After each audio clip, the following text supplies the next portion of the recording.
بسم اللہ الرحمن الرحیم۔ ہماری زبان سے جو نامناسب باتیں سرزد ہوتی ہیں، گالی گلوچ اور برا بھلا کہنا، ان میں سے ایک بڑی خطرناک چیز وہ لعنت کا جملہ بولنا ہے، کسی کو لعنت کرنا۔ لعنت کا معنی علماء نے یہ کیا ہے کہ اللہ کی رحمت سے دور ہو، یعنی جب انسان کسی پر لعنت کرتا ہے تو لعنت کا معنی اللہ کی رحمت سے دور ہو جانا۔ تو گویا کہ وہ اس کے لیے یہ جملہ کہتا ہے کہ تجھ پر اللہ کی لعنت ہو، یعنی تو اللہ کی رحمت سے دور ہو جائے۔ تو کسی کو یہ کہنا یہ بڑی ہی نامناسب بات ہے، اور احادیث مبارکہ میں اس سے سختی کے ساتھ منع کیا گیا۔ حضور صلی اللہ علیہ وسلم نے ارشاد فرمایا کہ صدیق وہ لعنت کرنے والا نہیں ہو سکتا، صدیق لعنت کرنے والا نہیں ہو سکتا، یعنی صدیقین کی صفات والا ہو، سچ بولنے والا ہو۔ یا جناب رسول اللہ صلی اللہ علیہ وسلم نے سیدنا ابوبکر صدیق رضی اللہ تعالی عنہ خصوصیت کے ساتھ ان کی طرف اشارہ فرمایا، لیکن اس اشارے میں امت کے لیے یہ سبق موجود ہے کہ بحیثیت مسلمان لعنت نہ کریں۔ ایک اور روایت موجود ہے، اس روایت میں ہے کہ جو لعنت کرنے والے ہیں، مسلم شریف کی روایت ہے، وہ قیامت کے دن شفاعت کرنے والے نہیں بنیں گے اور نہ گواہی دینے والے ہوں گے۔ تو قیامت کے دن کسی کی سفارش کرنے والا، شفاعت کرنے والا بن جانا بڑی خوش نصیبی کی بات ہے۔ لیکن مسلم شریف کی روایت میں اللہ تعالیٰ کے پیارے حبیب صلی اللہ علیہ وسلم نے نفی فرما دی کہ لعنت کرنے والا اس سفارش کا مستحق نہیں ہوگا، نہ وہ کسی معاملے میں گواہی دے سکے گا، یعنی ان دونوں خصوصیات سے وہ شخص محروم ہو جائے گا۔ اور ایک اور حدیث مبارکہ میں آپ نے ارشاد فرمایا کہ لا تلاعنوا بلعنت اللہ ولا بغضبہ ولا بالنار، اللہ کی لعنت نہ کرو، یہ بھی نہ کہو کہ تجھ پر اللہ کا غضب نازل ہو، اللہ تجھے جہنم میں ڈالے، یعنی ایسے کلمات بھی کسی کے لیے نہ کہو، اس سے شریعت مطہرہ میں منع ہے۔ تو ہمارے ہاں لعنت کا جملہ عام ہے، خاص طور پہ ہماری خواتین جو پڑھی لکھی نہیں ہوتی، تعلیم یافتہ نہیں ہوتی، تو وہ اپنی اولاد کو چھوٹی چھوٹی باتوں پہ غصے میں آ کر اس قسم کا جملہ بولتی ہیں۔ تو ایسے جملے بول کر تو ہم اپنی اولاد کو خود نقصان کی طرف دھکیل رہے ہوتے ہیں، اللہ کی رحمتوں سے دور کر رہے ہوتے ہیں، پھر وہی اولاد ہمارے لیے مشکل کا باعث بن جاتی ہے۔ اور ایک اور روایت میں بڑے سخت الفاظ ہیں، لعن المؤمن کا قتلہ، کہ مومن پر لعنت کرنا چھوٹی بات نہیں، اتنی بڑی بات ہے، گویا کہ اس کو قتل کر دینا۔ مومن پر لعنت قتل کے جرم جیسا ایک بڑا جرم ہے، تو یہ بڑی خطرناک بات ہے۔ اب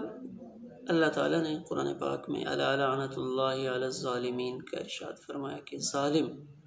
ظلم کرنے والے پر اللہ کی لعنت ہے۔ اللہ تعالیٰ نے بتایا کہ لعنت کس پر ہو رہی ہے، ظالم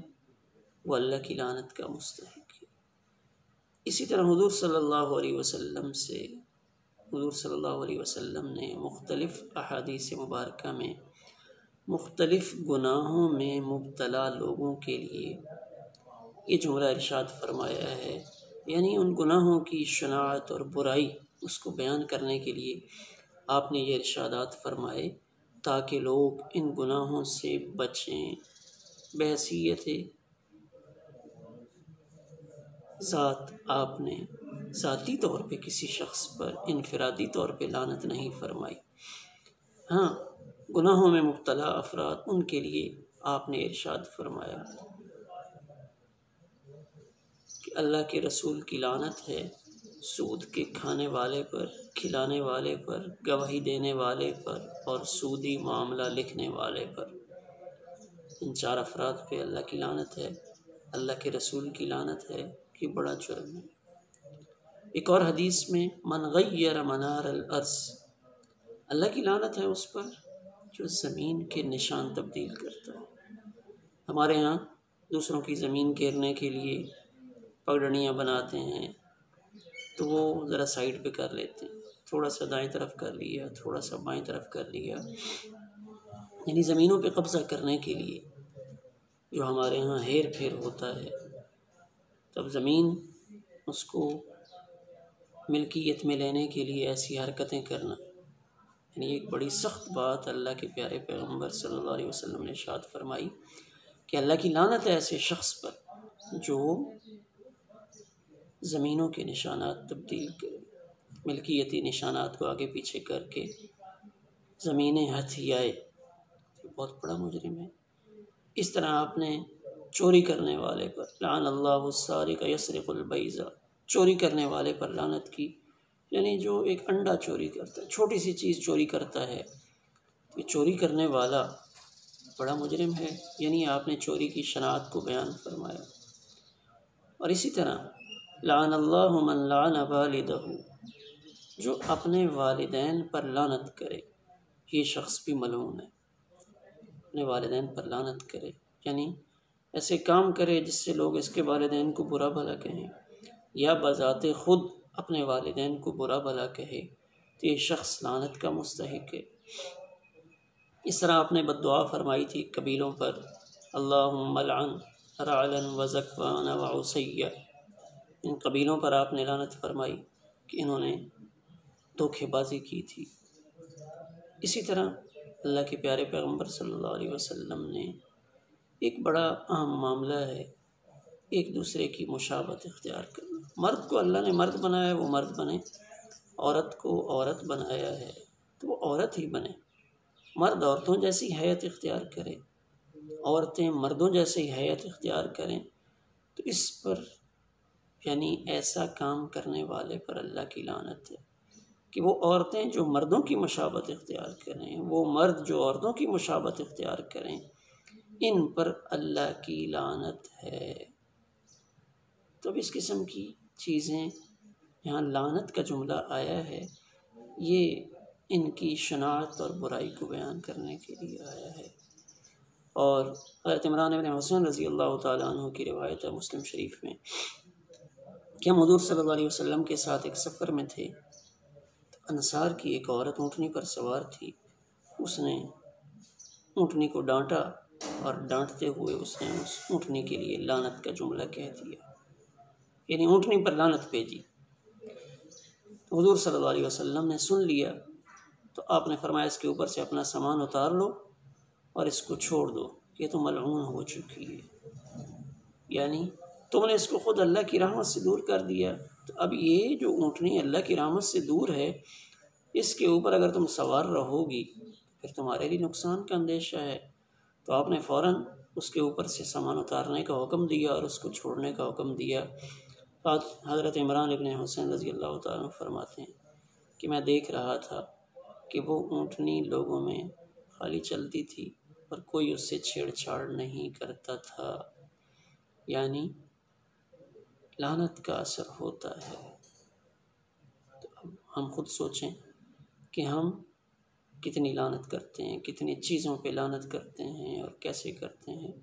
اولاد تو ہمارے پاس اللہ کا بہت بڑا انعام ہے، قیمتی تحفہ اور ہدیہ ہے، اللہ کی رحمتیں ہیں ہمارے اوپر کہ اس نے ہمیں اولاد کی نعمت سے مالا مال کیا۔ تو ہم اولاد پہ یا بعض اوقات گھر میں جانور پالے ہوتے ہیں تو وہ کوئی شرارت کر دیتے ہیں یا ان کی وجہ سے کوئی نقصان ہو جاتا ہے تو ہم ان کے لیے لعنت کا جملہ بول دیتے ہیں۔ خدا را ہم اپنی زبان کو گالی گلوچ اور لعنت اس سے روکنے کی کوشش کریں۔ لعنت کرنا یہ جائز نہیں ہے اور لعنت نقصان دہ عمل ہے، تو ہم بھلی بات کہیں، اچھی دعا دیں، بھلائی کا جملہ کہیں، لعنت کے جملے کہنے سے بچنے کی کوشش کریں۔ اللہ تعالی ہم سب کی زبانوں کو لعنت سے،